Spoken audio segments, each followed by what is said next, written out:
Let us now move to another major environmental issue, soil pollution. Soil pollution refers to the contamination of soil with abnormally high concentrations of toxic substances, making it harmful to living organisms. It is a serious environmental concern because soil forms the foundation of food production and ecosystems. For instance, prolonged exposure to soil containing high levels of benzene can significantly increase the risk of developing leukemia, clearly showing how soil pollution directly affects human health. It is important to understand that all soils naturally contain some toxic substances. However, in unpolluted soils, these substances are present in very low concentrations and do not threaten plants, animals, or humans. Soil becomes polluted only when the concentration of one or more toxic compounds rises to levels that cause harm to living organisms. At this stage, the soil is considered contaminated and unsafe for ecological and human use. The causes of soil pollution are mainly linked to human activities. Agricultural practices contribute significantly, especially through the excessive or improper use of pesticides and chemical fertilizers. Industrial activity is another major contributor as large-scale industrial operations release hazardous chemicals and heavy metals into the soil. Poor waste management practices, including inefficient disposal of municipal, industrial, and hazardous waste, further worsen soil contamination by allowing toxic substances to seep into the ground. Closely related to soil pollution is the concept of soil remediation, which refers to the process of decontaminating polluted soil. The severity of pollution determines the complexity and cost of remediation. Highly contaminated soils require extensive treatment, advanced technology, and large financial resources. This highlights why preventing soil pollution is far more effective than attempting to reverse its damage later. When we examine the pollutants that contaminate soil, one important category is xenobiotics. Xenobiotics are substances that do not occur naturally in the environment and are synthesized by humans.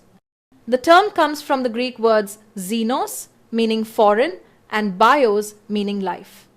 Many xenobiotics are known carcinogens, making them particularly dangerous when they accumulate in soil. Another critical group of soil pollutants is heavy metals. When present in high concentrations, heavy metals such as arsenic, mercury, and lead are extremely toxic to humans and other organisms. Other metals that commonly contaminate soil include antimony, zinc, nickel, cadmium, selenium, beryllium, thallium, chromium, and copper.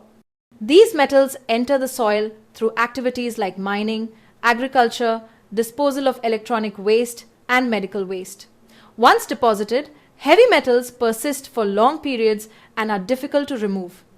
Soil pollution is also caused by polycyclic aromatic hydrocarbons, commonly known as PAHs.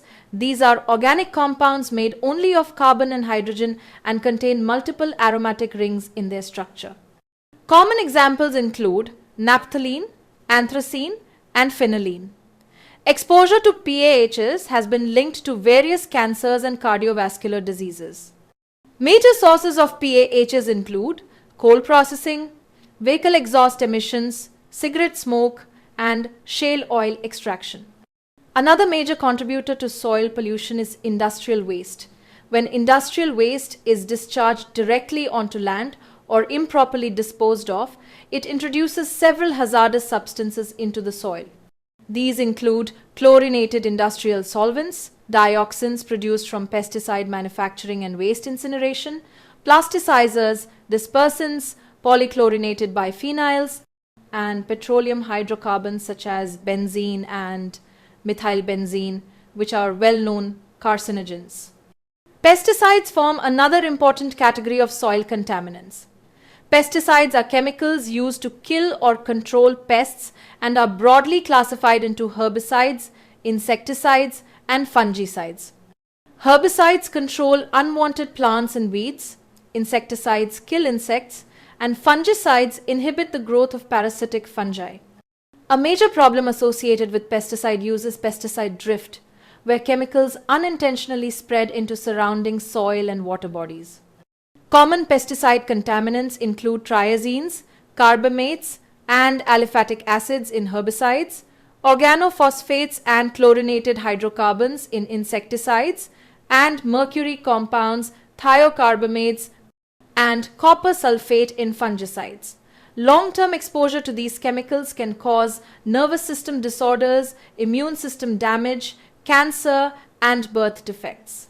The processes that cause soil pollution can be broadly classified into natural and anthropogenic categories. Natural soil pollution is relatively rare and occurs when pollutants accumulate due to natural processes such as atmospheric deposition or transport through precipitation. A notable example is perchlorate accumulation in dry and arid ecosystems, where perchlorate ions can form in soils during thunderstorms in the presence of chlorine and certain metals. However, anthropogenic soil pollution accounts for the vast majority of contamination cases. Human activities introduce pollutants into soil through multiple pathways. The demolition of old buildings can contaminate soil with asbestos. Lead-based paints release hazardous lead particles into surrounding soil. Petrol and diesel spills introduce hydrocarbons. Metal casting factories discharge metallic contaminants. Underground mining brings heavy metals to the surface. Improper disposal of industrial waste allows toxins to seep into soil and groundwater. The use of chemical pesticides and discharge of urban sewage further contribute carcinogens and toxic substances to soil systems. The effects of soil pollution on human beings are both immediate and long-term.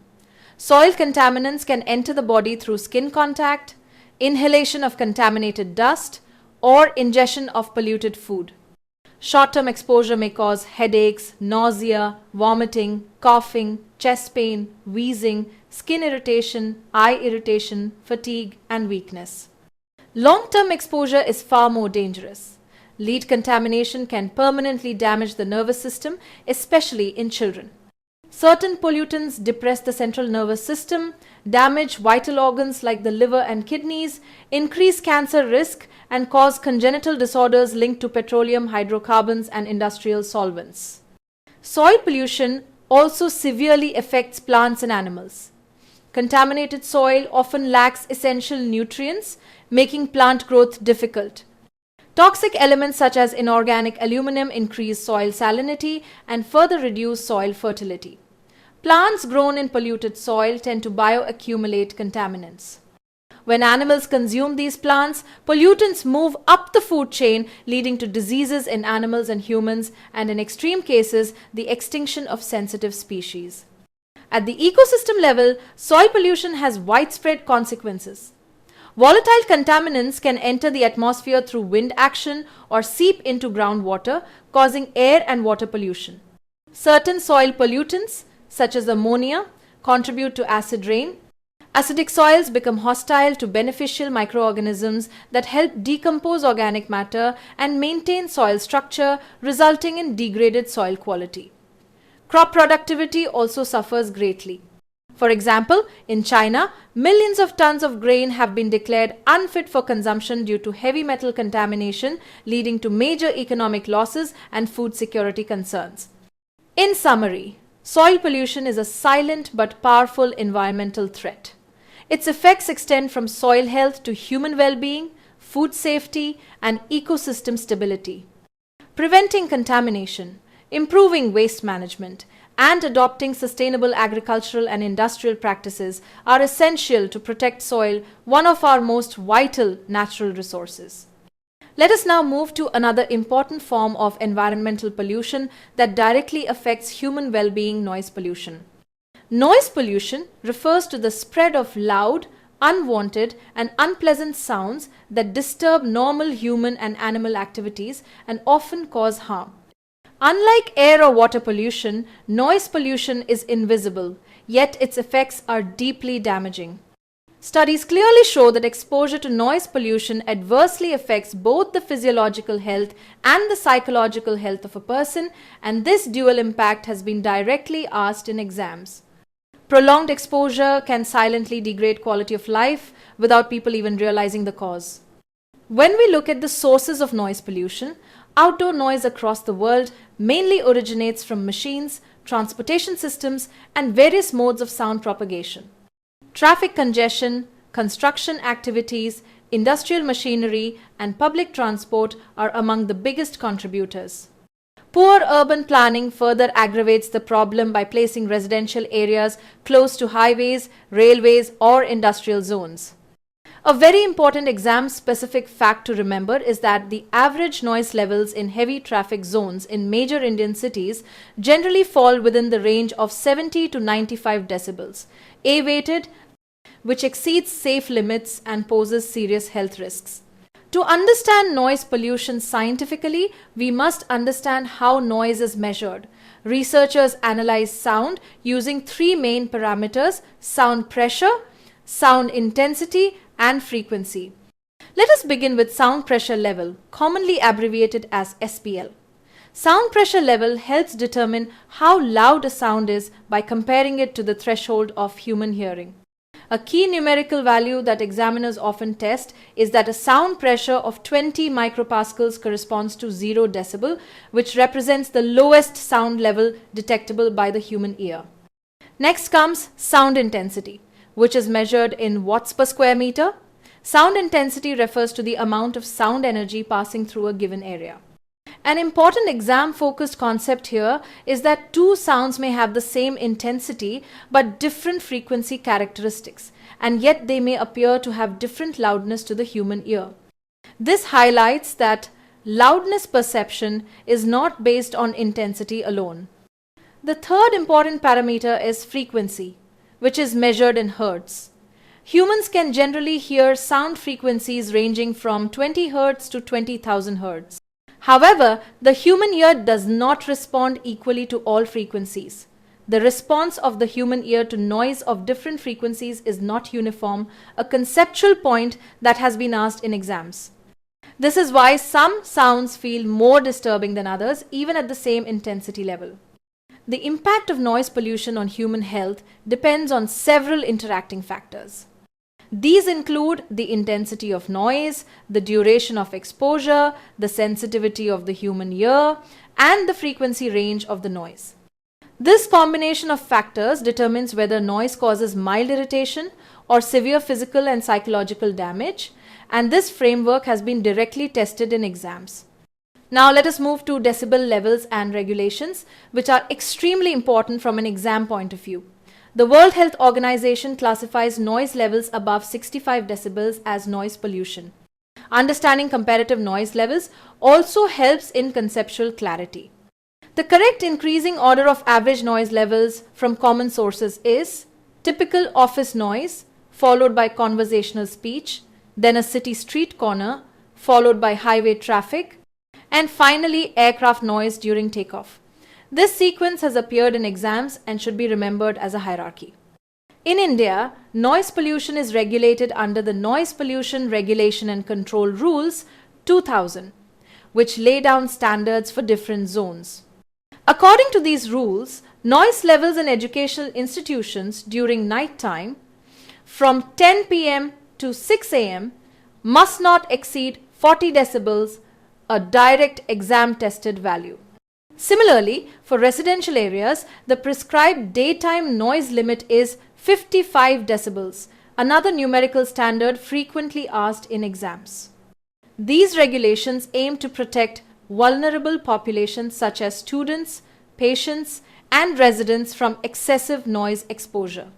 In conclusion, noise pollution is not merely an inconvenience, but a serious environmental and public health issue. Its effects range from hearing impairment and sleep disturbance to stress, anxiety, and reduced productivity. Understanding its sources, measurement, health impacts, and regulatory standards is essential not only for exams but also for creating healthier living environments. And with this, we conclude our comprehensive discussion on environmental pollution, beginning with air pollution and moving through particulate matter, primary and secondary pollutants, volatile organic compounds, persistent organic pollutants, indoor air quality, greenhouse gases, global warming potential, ozone layer depletion, soil pollution, and finally noise pollution. Together, these topics highlight how human activities increasingly disturb natural systems and directly affect human health, ecosystems, and climate balance. Understanding these forms of pollution is not only crucial for exams but also for developing environmental awareness and responsible citizenship. Each concept is interconnected, reminding us that environmental protection requires scientific understanding, policy intervention, and sustainable behavior. With this foundation in place, you are now better equipped to analyze environmental issues critically and answer application-based questions with confidence.